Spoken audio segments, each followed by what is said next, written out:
जय हिंद दोस्तों, स्वागत है आपका एक बार फिर से इस नई वीडियो में। दोस्तों आज बात करेंगे आरबीआई असिस्टेंट कट ऑफ के बारे में।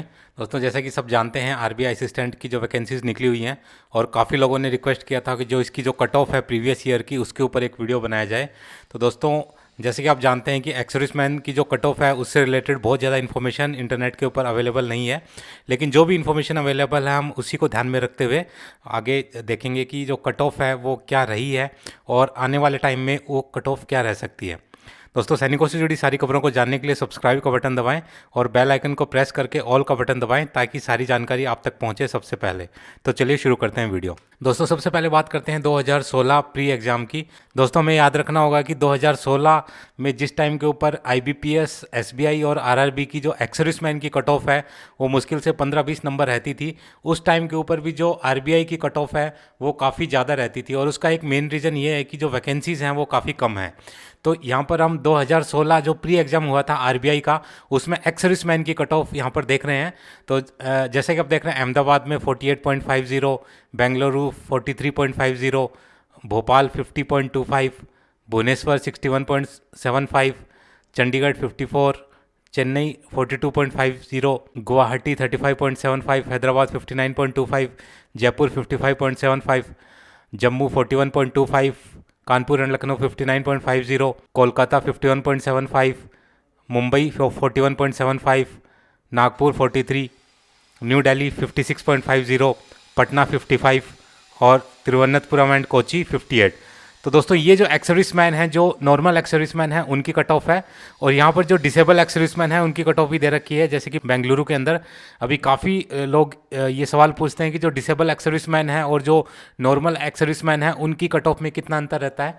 तो ऐसे कोई फिक्स नहीं है, कई जगह के ऊपर ऐसा है कि आपको डिसेबल एक्स-सर्विसमैन की कट ऑफ ज़्यादा होगी और जो नॉर्मल एक्स-सर्विसमैन की कट ऑफ कम होगी। जैसे कि आप यहाँ पर देख रहे हैं बेंगलुरु के अंदर जो डिसेबल एक्स-सर्विसमैन की कट ऑफ 57 है जबकि नॉर्मल एक्स-सर्विसमैन की 43 है।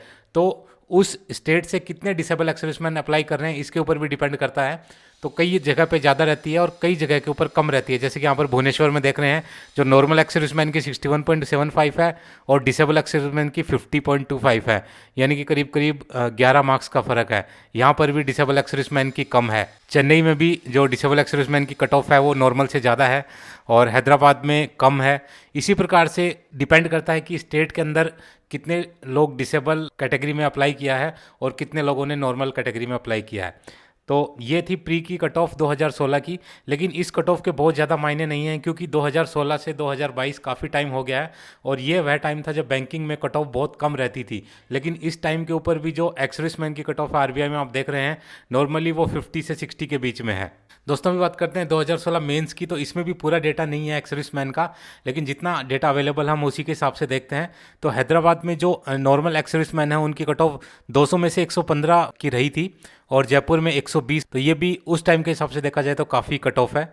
कोलकाता में 106 और तिरुवनंतपुरम एंड कोची में 103। तो दोस्तों ये जो मेंस की कट ऑफ है 2016 की, लेकिन जैसा कि मैंने बताया कि 2016 से 2022 के बीच क्योंकि काफ़ी बैंकों का मर्जर हो गया है और जो कंपटीशन है वो भी काफ़ी बढ़ गया है, तो जो कट ऑफ है वो डेफिनेटली अभी 2016 के बाद काफ़ी बड़ी है सभी बैंकों में, न सिर्फ आरबीआई में बल्कि एसबीआई, आईबीपीएस और आरआरबी के अंदर भी जो एक्स-सर्विसमैन की कट ऑफ है उसमें काफ़ी इजाफा हुआ है। दोस्तों अभी बात करते हैं 2020 की प्री की, यानी कि पिछले साल की कट ऑफ।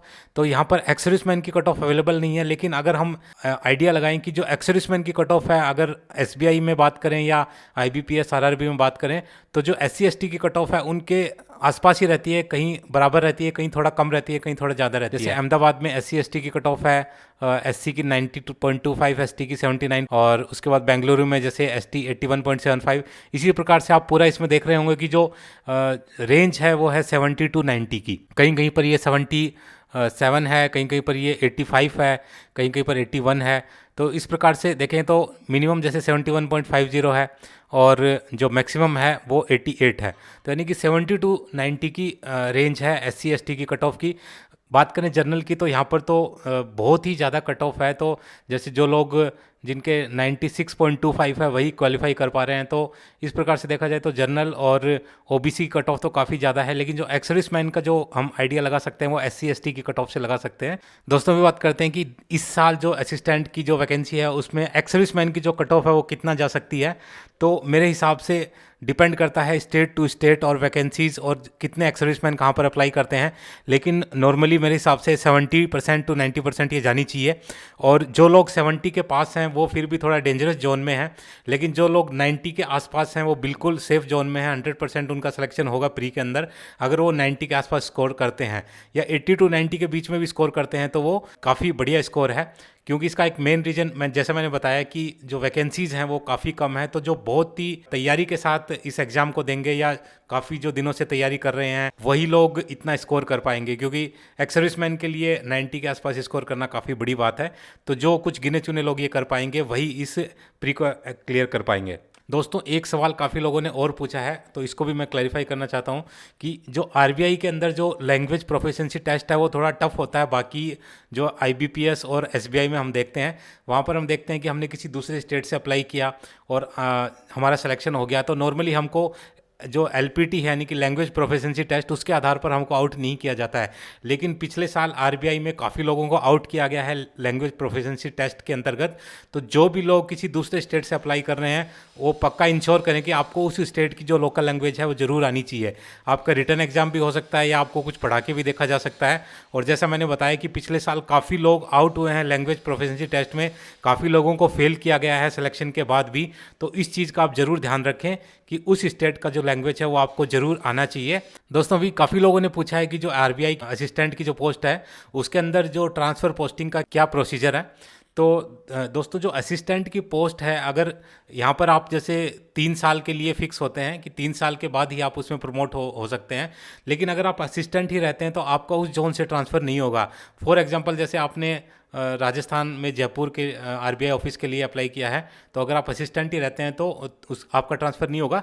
लेकिन आप अगर प्रमोशन लेते हैं 3 साल बाद और ग्रेड ए में आते हैं, यानी कि जिनको बाकी जो के बैंकों में स्केल 1 ऑफिसर या असिस्टेंट मैनेजर बोला जाता है, और अगर आप उसमें आते हैं तो आपका फिर ट्रांसफ़र हो सकता है। क्योंकि आप ऑफिसर कैडर में आने के बाद आप ज़रूर ट्रांसफ़र के लिए अप्लाई कर सकते हैं, और जहाँ के लिए आप अप्लाई करेंगे वहाँ पर आपका ट्रांसफ़र हो जाएगा। जैसे फॉर एग्जांपल जैसे आप यूपी के रहने वाले हैं और आपने राजस्थान में अप्लाई किया है, और राजस्थान में 3 साल रहने के बाद आप प्रमोशन लेके यूपी जा सकते हैं।